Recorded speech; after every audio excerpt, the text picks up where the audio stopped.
What's up, guys? Tim Halstead with DragBoss Garage. Welcome back to the channel for another episode and brief update on Mrs. DragBoss's Mustang, the 69 here. Kind of give you a rundown of where I'm at. So I have the 354 in there mocked up. It's on the motor mounts now. If you saw before, I have the bell housing on it with the throat bearing in there. Now, I'll tell you, I'll show you some closer pictures, but it's pretty easy to get to the bell housing bolts on here. I thought it'd be an issue, but it's really not. The real issue is this distributor. You know, I might leave it the way it is and dyno it, but I don't know. I want to dyno that tunnel ram and 2.4s, so I'm working on a crank trigger setup for it. I just have to make a bracket. They don't make one for Cleveland, and I think I'm going to make one so it's available, at least a few of them to hook guys up with. But that distributor is much lower profile. I won't have to mess around with it. That intake will fit just fine. And I kind of want to retain the mechanical water pump with the little electric motor setup. A lot of guys run that. Let me show you what we got going down.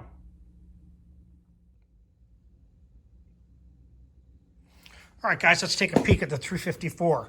So, sitting down there, nice. The old Moroso gold valve covers everyone likes. But there's the bell housing. The bolts are easily accessible if you need to. So that makes it nice. It's not as close to the firewall as I thought. I've been working on the clutch setup, which I don't know much about clutches and linkages, but they call it the Z-bar. And you can kind of see it right there. This one's been modified. I'm not sure what they look like normally. I've been looking at some pictures, but really haven't had a good visualization of one. But it's right here, comes down here, and it hooks to a little ball on the frame.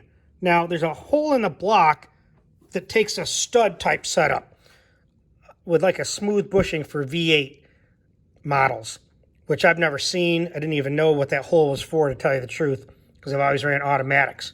But here's the clutch rod coming in here. This is all just mocked up, but that's how it works. You can see down there. I'll give you a better view from below. All right, guys, we're underneath Mrs. DragBoss's Mustang. You can see the blow-proof bell housing there. There's a throwout bearing and the clutch fork. And this is a McLeod bell housing. So let's get over here where there's the Z-bar. You can see it there. And now I see why it's got that curve to go around where the steering rag joint is. And there's the rod to adjust it with. And like I said, this is all just preliminary, just to see how it fits. And then when I'm going to try to put the headers on and see how those go. And you can see where that mounts. There's a little stud down there that sticks out from the frame. And then inside the block here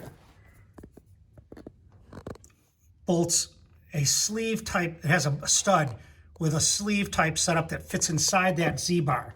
What I have now is just a Allen head stuck inside there so I can mock it up. I really want to see how hard the headers are to put on. So that's what we got going down. And while we're here, we'll just do a little quick tour underneath the car because I haven't been under it in a long time. So there's the Caltrack setup. That stuff's pretty much brand new. I think those are Rancho shocks that Eric painted black. The fuel pump's there. It goes up through into the trunk. You know, it's old school. It's got the line coming out of the tank, aluminum fittings, and fuel line.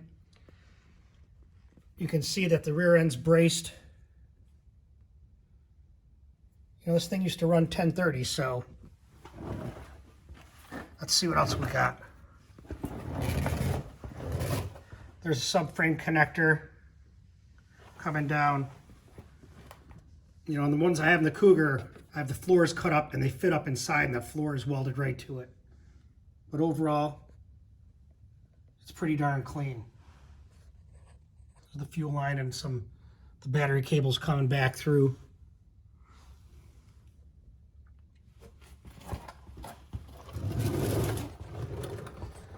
It's got disc brakes. I think there's maybe a Ford Granada or something. I don't know. You guys might know when you look at it. Tell me. So like I had torn everything back out of it after I decided to put new carpet in, and it smells so much better, I'm telling you.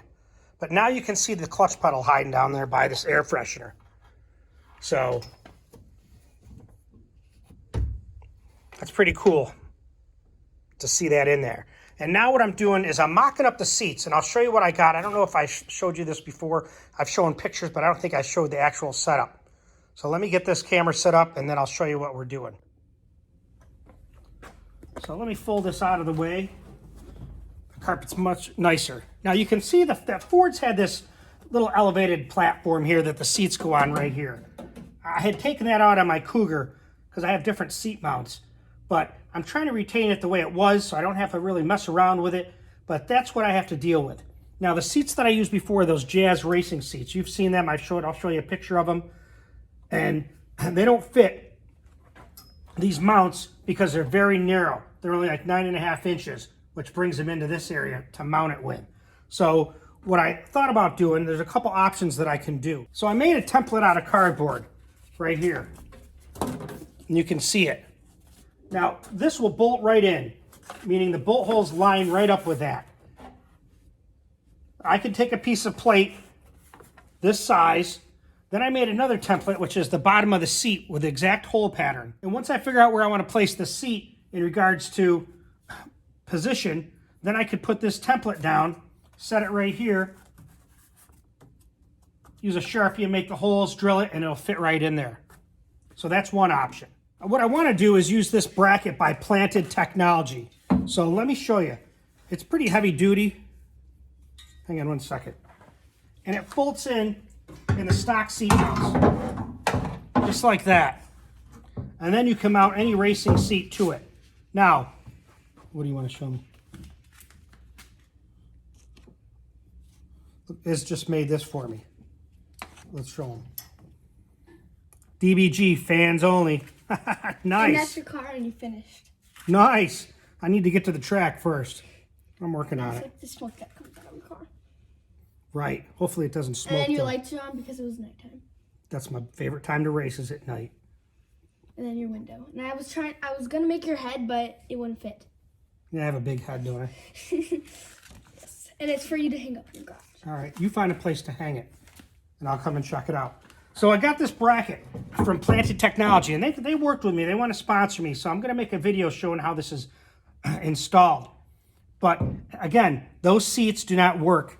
They don't fit this bolt pattern, so I either have to make a piece of metal just like I showed you and mount it to that. So I'm actually thinking about changing the seats. I had talked to a company called Braun Racing.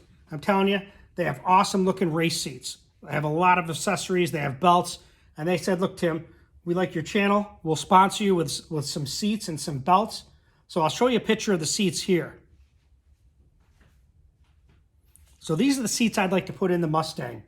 Now with those, you have to have their mounting brackets, which are sliders, which they do come with. It'll mount right onto this bracket. Then it comes down to, I can slide it back and forth. But with racing, the seat, I think, is supposed to, by rules, be affixed to the roll bar in the back.